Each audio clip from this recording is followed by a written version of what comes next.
नमस्कार, आप देख रहे हैं टीएनपी न्यूज और मैं हूं आपके साथ मिशा सिंह। एक नजर डालते हैं उत्तर प्रदेश की खबरों पर।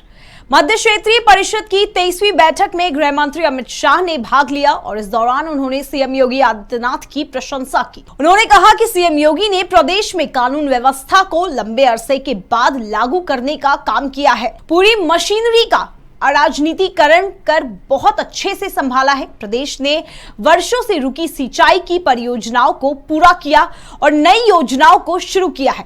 इंफ्रास्ट्रक्चर के क्षेत्र में भी यूपी ने कई रोड, पुल और पुलिया बनाकर पूरे प्रदेश को जोड़ा है। प्रदेश में नशे के बढ़ते कारोबार को लेकर सीएम योगी आदित्यनाथ ने सख्त तेवर दिखाए हैं। मुख्यमंत्री ने अवैध शराब और ड्रग्स के खिलाफ चलाए जा रहे अभियान की समीक्षा के दौरान निर्देश दिए हैं कि इसमें संलिप्त माफियाओं और उनके गुर्गों के खिलाफ कठोरतम कार्रवाई की जाए। इस अभियान में चिन्हित अपराधियों की संपत्तियों को जब्त करते हुए उनके पोस्टर्स सार्वजनिक स्थानों पर लगाए जाए ताकि राष्ट्र के खिलाफ अपराध कर रहे ऐसे अपराधियों को समाज में सबक सिखाया जा सके। सीएम ने कहा कि नशे का कारोबार सिर्फ क्रिमिनल ऑफेंस नहीं है, बल्कि यह एक राष्ट्रीय अपराध है। नशे के सौदागरों में न सिर्फ अवैध रूप से संपत्ति अर्जित की है, बल्कि युवाओं के भविष्य के साथ भी खिलवाड़ कर रहे हैं। युवाओं को नशे के दलदल में झोंककर समाज को खोखला कर रहे हैं।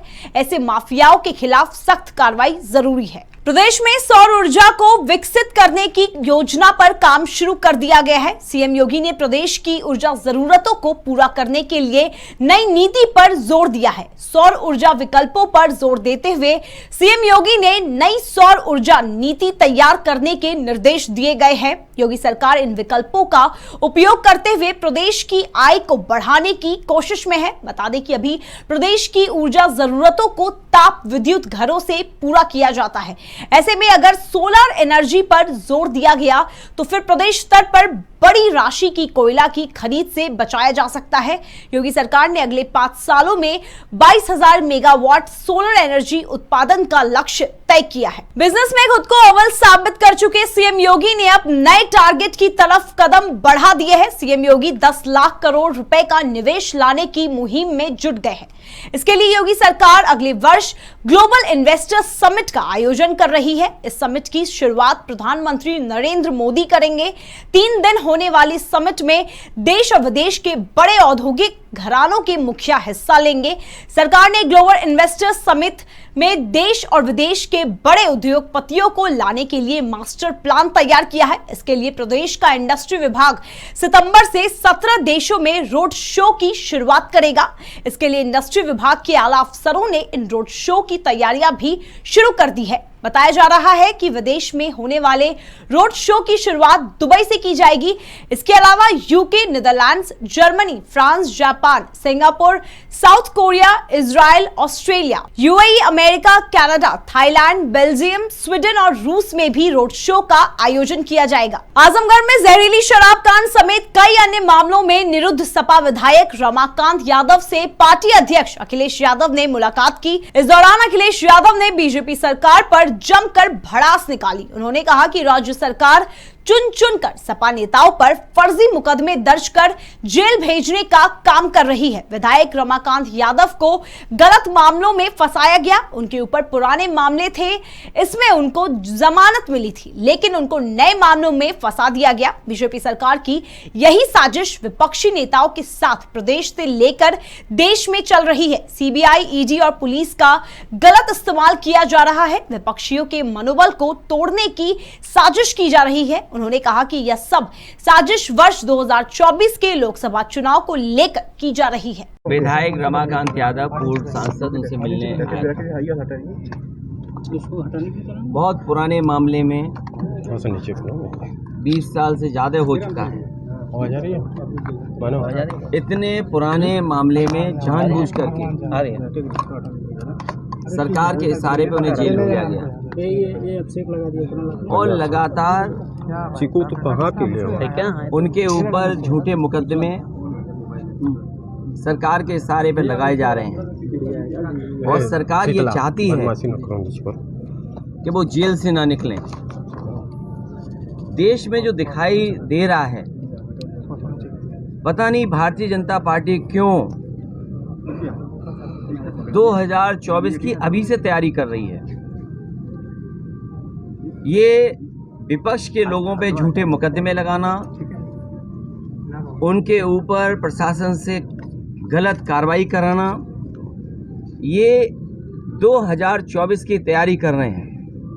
क्योंकि जो मुद्दे हैं ये बेरोजगारी का जवाब नहीं देना चाहते। केंद्रीय गृह राज्य मंत्री अजय मिश्रा टेनी ने किसान नेता राकेश टिकैत पर दिए विवादित बयान का वीडियो सोशल मीडिया पर जमकर वायरल हो रहा है। वीडियो में अजय मिश्रा टेनी किसान नेता राकेश टिकैत को 2 कौड़ी का आदमी बताते नजर आ रहे हैं। टेनी वीडियो में बोल रहे हैं, मुझको तुम बरखा ना समझो, आग का दरिया हूं। साथ ही टेनी ने अपने ऊपर लगे आरोपों को लेकर कहा कि जब भी वह कार से लखनऊ जाते हैं, रास्ते में कई कुत्ते भौंकते हैं और गाड़ी का पीछा करने की कोशिश करते हैं।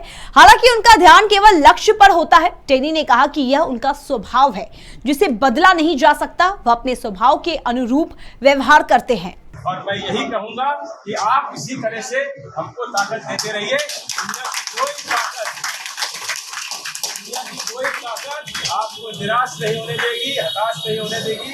आप सबकी ताकत के बल पर चाहे जितने राकेश टिकैत जितने हमें, मैं राकेश टिकैत को बहुत अच्छी तरह से जानता हूँ। 2 कौड़ी का आदमी है। इसका हम लोगों ने देखा है कि आपने 2 बार चुनाव लड़ा तो 2 बार जमानत जब्त हुई। इस तरह का व्यक्ति किसी का विरोध करता है तो उसका कोई मतलब नहीं होता। इसलिए मैं ऐसे लोगों को कभी जवाब भी नहीं देता हूँ। इस तरह के लोगों का जवाब देने का कोई औचित्य नहीं होता है। लेकिन अब उनका इसी से उनकी राजनीति चलती है, इसी से उनकी रोजी रोटी चल रही है, तो वो अपना चलाए। केंद्रीय गृह राज्य मंत्री अजय मिश्रा टेनी का विवादित वीडियो वायरल होने के बाद वार पलटवार का सिलसिला भी शुरू हो गया है।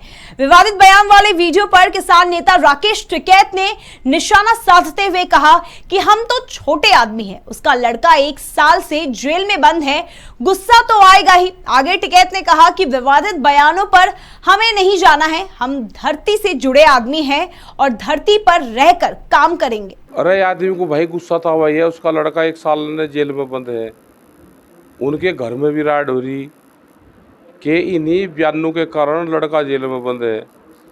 50,000 आदमी अभी 3 दिन लखीमपुर खीरी में रहे। अजय टेनी का ही नाम प्रमुखता सरा, 120 बी का मुलजिम है। अच्छा किसी को बोलना खासन तो दोगे, देश में बोलने की तो आज़ादी है। और जो उनके भाव है, जो जिस नस्ल का होता है वो जबान से वही तो बात बोल लगा। वक्त हो चुका है एक छोटे से ब्रेक का। ब्रेक के इस पार खबरों का सिलसिला यूं ही चलता रहेगा। TNP न्यूज एक हिंदी भाषी न्यूज चैनल है। TNP ग्रुप का मूल उद्देश्य ग्रामीण क्षेत्र के युवाओं को पत्रकारिता का ज्ञान और कौशल प्रदान करना है। अधिक जानकारी के लिए विजिट करें हमारी वेबसाइट tnpnews.in या graminreporter.com।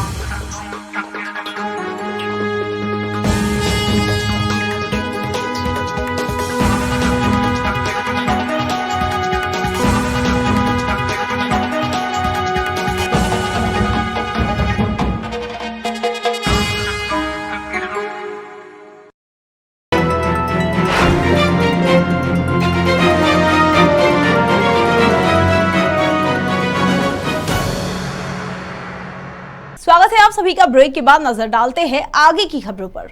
नोएडा के गाड़ीबाज श्रीकांत त्यागी की मुसीबतें बढ़ती ही जा रही है। महिला से बदसलूकी के आरोप में जेल में बंद श्रीकांत त्यागी को एक अन्य मामले में कोर्ट ने 14 दिन की न्यायिक हिरासत में भेज दिया है। बता दें कि त्यागी को 2007 के एक मामले में पुलिस ने कड़ी सुरक्षा के बीच कोर्ट में पेश किया, जहां से उनको फिर से जेल भेज दिया गया। श्रीकांत के वकील ने 11 और 16 अगस्त को कोर्ट में जमानत की अर्जी लगाई थी, लेकिन दोनों ही बार अदालत ने अपील खारिज कर दी। इसके अलावा श्रीकांत त्यागी ने कोर्ट में पेशी के दौरान अपनी जान का खतरा बताया। उसने जेल प्रशासन को लेटर लिखकर अतिरिक्त सुरक्षा की मांग की है। लेटर को पुलिस प्रशासनिक अधिकारियों के पास भेज दिया है। इसी बीच जेल प्रशासन की ओर से श्रीकांत को कोर्ट ले जाते और लाते समय पूरी सतर्कता बरती जा रही है। वाराणसी की जिला जज की अदालत में चल रही ज्ञानवापी श्रृंगार गौरी प्रकरण की सुनवाई हुई, जिसमें मस्जिद पक्ष यानी प्रतिवादी ने अपना प्रति उत्तर पढ़ा। करीब 2 घंटे तक चली सुनवाई के बाद अब प्रतिदिन सुनवाई होगी। बता दें कि सुनवाई की चर्चा में मुगल बादशाह औरंगजेब केंद्र में रहे। मस्जिद पक्ष ने ज्ञानवापी के वक्फ होने की बात कही, लेकिन वक्फ से जुड़े कागज मांगे गए तो उन्होंने औरंगजेब का जिक्र किया। माफिया अतीक अहमद के बेटे उमर अहमद से जुड़ी बड़ी खबर सामने आ रही है। आखिरकार पुलिस को एक बड़ी कामयाबी हाथ लगी है। 3 साल से फरार चल रहे उमर अहमद ने सरेंडर कर दिया। बताया जा रहा है कि उमर अहमद ने सीबीआई कोर्ट लखनऊ के सामने आत्मसमर्पण कर दिया है। उसके ऊपर 2.5 लाख का इनाम भी घोषित किया गया था। जानकारी के लिए बता दें कि उमर अहमद पर आरोप था कि उसने लखनऊ के प्रॉपर्टी डीलर मोहित जायसवाल का अपहरण कर उसके साथ मारपीट की है। प्रदेश के ज्यादातर जिलों में बीते 2 दिनों के दौरान अच्छी बारिश हुई है। राज्य के पश्चिमी हिस्से में इस साल अब तक औसत से ज्यादा बारिश हो चुकी है। वहीं पूर्वांचल के इलाकों में अब भी सूखे के हालात बने हुए हैं, जबकि मौसम विभाग ने पश्चिमी यूपी के कई जिलों में भारी बारिश को लेकर येलो अलर्ट जारी किया है। राज्य के इन इलाकों में बारिश के साथ साथ आंधी तूफान आने के साथ वज्रपात होने की भी बात कही गई है। राज्य के पश्चिमी इलाकों के अलावा अयोध्या, प्रतापगढ़ और गोंडा में भी भारी बारिश के साथ आंधी तूफान को लेकर येलो अलर्ट जारी किया गया है। वहीं राज्य के अन्य हिस्सों में आसमान में बादल छाए रहने और उमस भरी गर्मी पड़ने का अनुमान है। देश और विदेश की तमाम खबरें देखने के लिए बने रहिए TNP न्यूज के साथ।